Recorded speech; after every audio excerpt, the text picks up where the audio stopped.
परळीमध्ये शिंदेची Shiv Sena MIM सोबत आलेली आहे। राष्ट्रवादी त्यासोबत शिवसेना आणि एमआयएम हे तीन पक्ष सत्तेत बसलेले आहेत।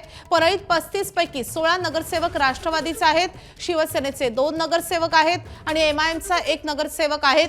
हे तीनही पक्ष एकत्र येत त्यांनी एक गट स्थापन केलेला आहे आणि भाजपच्या 7 आणि 2 अपक्षांचा स्वतंत्र गट स्थापन करण्यात आलाय। काँग्रेसच्या एका आणि पवार गटाच्या 2 नगरसेवकांचाही वेगळा गट स्थापन झालेला आहे।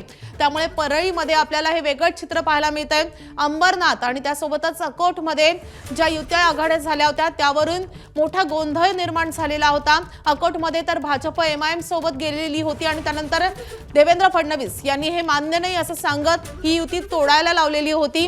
अंबरनाथमध्ये आपण पाहिलेलं आहे भाजप आणि काँग्रेसची युती झाली होती। त्यानंतर काँग्रेसच्या या सगळ्या नगरसेवकांचा पक्षप्रवेश काल भाजपमध्ये झाला आणि ते सत्तेमध्ये बसलेले आहेत। त्यामुळे अशा युत्या अभद्र युत्या अशी जी टीका शिवसेनेकडून झालेली होती त्या शिवसेनेने आता एमआयएम सोबत एकत्र येत गट स्थापन केलाय।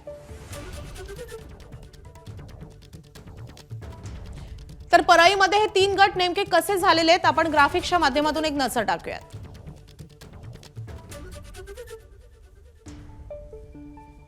तर एकूण जागा आहेत 35, त्यापैकी पहिला गट राष्ट्रवादी अजित पवार गटाचे 16 नगरसेवक, शिवसेनेचे 2 नगरसेवक, एमआयएमचा 1 नगरसेवक आणि अपक्ष 4 नगरसेवक असा एक गट आहे। दुसरा गट आहे भाजप 7 नगरसेवक आणि अपक्ष 2 यांचा मिळून आणि तिसरा जो गट स्थापन झालेला आहे तो काँग्रेसचा 1 नगरसेवक आणि राष्ट्रवादी शरदचंद्र पवार पक्षाचे 2 नगरसेवक अशा 3 नगरसेवकांचा तिसरा गट।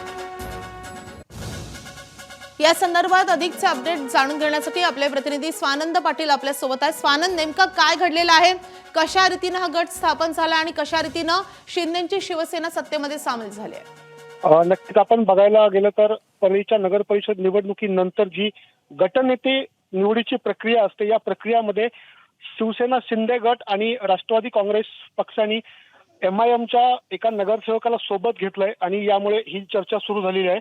आपण जर बघितलं तर याच्यामध्ये आधी पक्ष निवडणुकीच्या आधी कुठलीही युती एमआयएम सोबत करण्यात आली नव्हती आणि विशेष म्हणजे एमआयएमच्या उमेदवारासाठी जे त्यांचे समीर बिल्डर आहेत त्यांनी प्रचार केला होता आणि या प्रचारामध्ये धनंजय मुंडे आणि मंत्री पंकजा मुंडे यांच्यावर टीका देखील केली होती आणि या टीकेनंतर काल गटनेते पदासाठी या उमेदवाराला एमआयएमच्या सोबत घेण्यात आलेलं आहे आणि यामुळे याची चर्चा होऊ लागलेली आहे।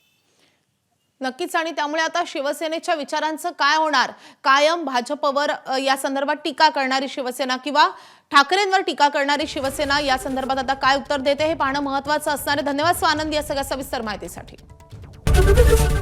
एबीपी माझा, उघडा डोळे बघा नीट।